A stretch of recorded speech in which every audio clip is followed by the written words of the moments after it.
Hey guys, welcome back to my channel and welcome if you are new here, girl. As you can see, once again, the hair is slayed. So if you want to see how I got this look, how I achieved it step by step in normal speed, keep on watching. First thing I'm going to do is take my Got To Be glue gel in black. This helps slick down all of our edges so that we do not have to worry about getting them snatched away from the wig, from the glue, or any of the other products that we use. So I'm also going to take my blow dryer to blow dry that down.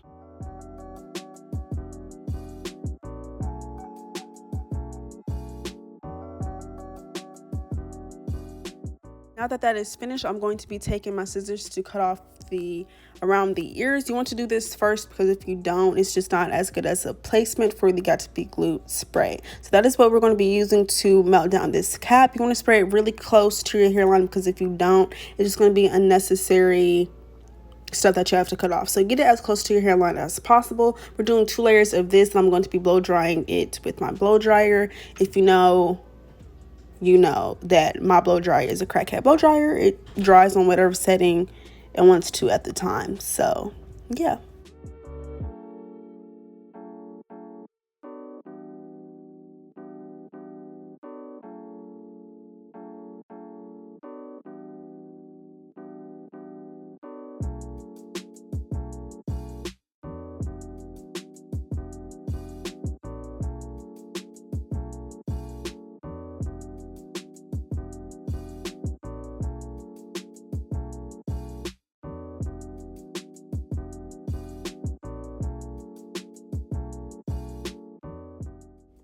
Now that that is dry, I'm taking my scissors to cut off the cap. It's all about preference. Some people use razors, some people use scissors, some people use eyebrow scissors.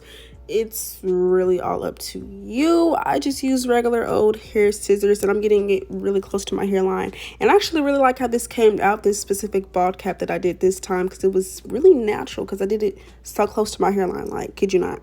So don't forget to do that.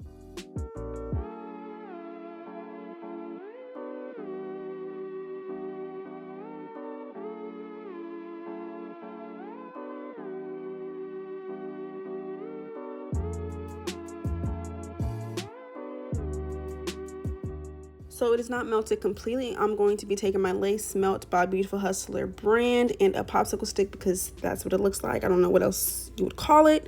But yeah, so I'm just smoothing out a little bit of that to further melt the cap because the Got To Be glue spray doesn't really do that all the way.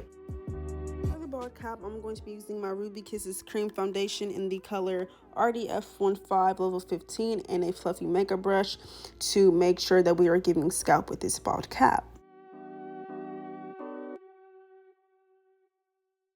Clean off my skin, I'm going to be using a Cipher alcohol in 70% so that we don't have any excess makeup or leftover oils on our skin before we apply the lace. This is the inside of the wig. You can see the 13x4 lace, 3 combs, as well as the straps in the back. The same way with the bald cap, you want to cut off the ear section first because it's just with better placement. It's easier to do, less hassle. So as you can see, I'm taking that behind my ears so that you can clearly see that it is in perfect alignment with the bald cap. You don't want your lace to be too long. I'm taking my hot comb to smooth out this hairline, which I already did this on the wig head after I plucked, but you just want to do it one more time so you can have that hairline super visible before you melt it down with glue.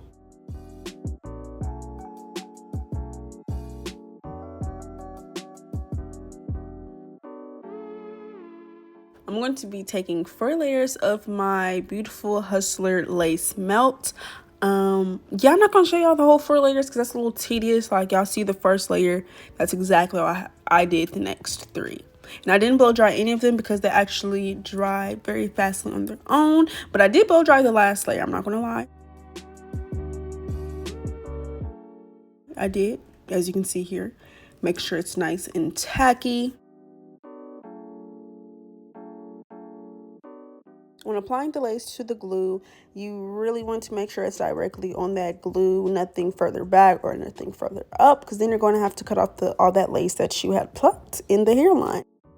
I'm using my blow dryer and a fine tooth comb to further melt that hairline and that lace into this glue. Now I'm using my elastic band. I don't know where you guys can find this from, but I feel like you can get one at Amazon or at a craft store or at a beauty supply store if you got a poppin' one. I know mine sure does not. I got this from a hair company, but as you can see now, I'm using a fine tooth comb to get the part into a middle part, and I'm also using scissors to slightly widen up the part. Here I'm using my hot comb to smooth out this hair for this part. It is curly hair, so I do this with all textures though, really pressing out the part that it's in. Y'all see the lace melted, boom. So now we're going to use our scissors to cut off this lace. Now I only use scissors to cut off the middle part, actually use a razor for the rest of it. But yeah, as you can see, I'm cutting off the lace and I don't leave any excess lace at all. Like I cut it as near to the hairline as possible.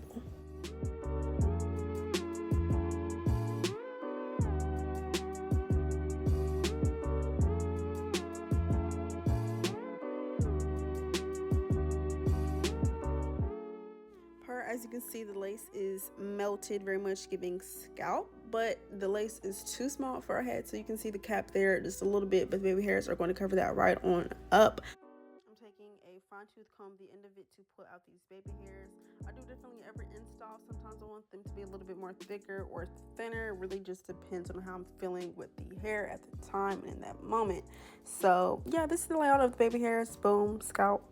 Yep, scalp. I'm using my hot comb to press out these baby hairs to get them real sleek and stuff, because this is curly hair, so I just want to make sure they're pressed out.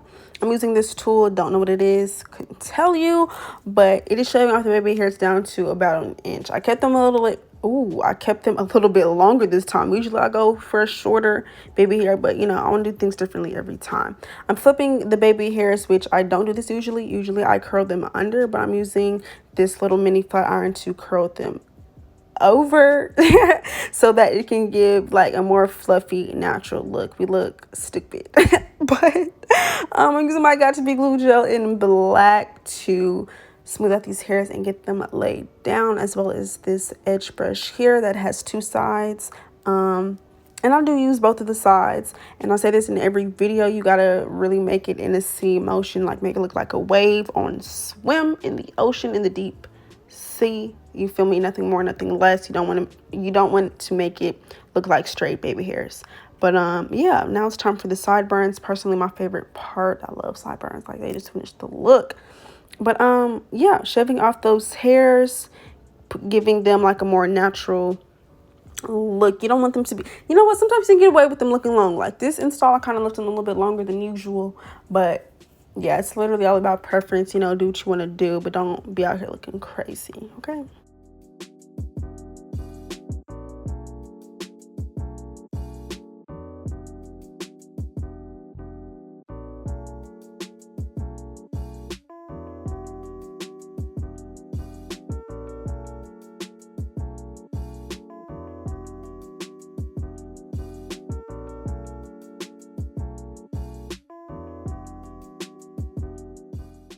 I like to use my blow dryer to blow dry the hairs into place and get them nice and dry, because they just, you don't want to be doing your baby hairs every day. Like that's doing entirely too much. Here I'm using my hot comb to press out the hair even further. Now for styling this hair, I'm taking just some water. Is nothing else in this spray. But yeah, just wetting the hair, getting the texture right, and yeah, brushing that out with this wig brush here. I really need to get a dimming brush. I just don't feel like spending $12 on a brush. That just doesn't sit right with me. But I'm using this Flawless Curl Perfecting Pudding by Auntie Jackie's on this hair, which is a really good product. Now, I did spend some coin on this. I know I'm all for the cheap stuff, but I did spend a good, I don't know, I feel like it was maybe $8 on this curling cream. It's just really good. Like, I really like it a lot, but as you can see, I'm just repeating the same process on the next and last side.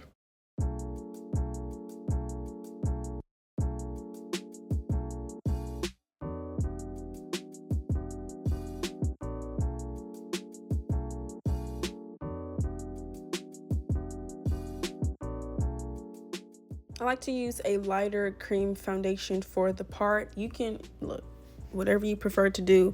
I like my parts to just look a little bit more lighter. I'm using my Renutrient stick. This is the cheapest one that I can find at my local beauty supply store. You don't have to get the expensive ones. They work just the same. I'm using a hot comb to press out that product. This is the key to the melt, okay? The final and the end of the melt. Like, you really got to press hair out, especially curly hair. But lastly, I'm using some Bio Silk to add some shine to the hair. Looking nice and salon fresh. And this is the end of the tutorial. Thank you guys so much for watching. Make sure to check out the description box for all the details and information on this hair. As you can see, it is a 30-inch 4'11" for height reference, so it's really giving 32. But all right, you guys, make sure to leave a like, comment, and subscribe, and I'll see you guys in my next one.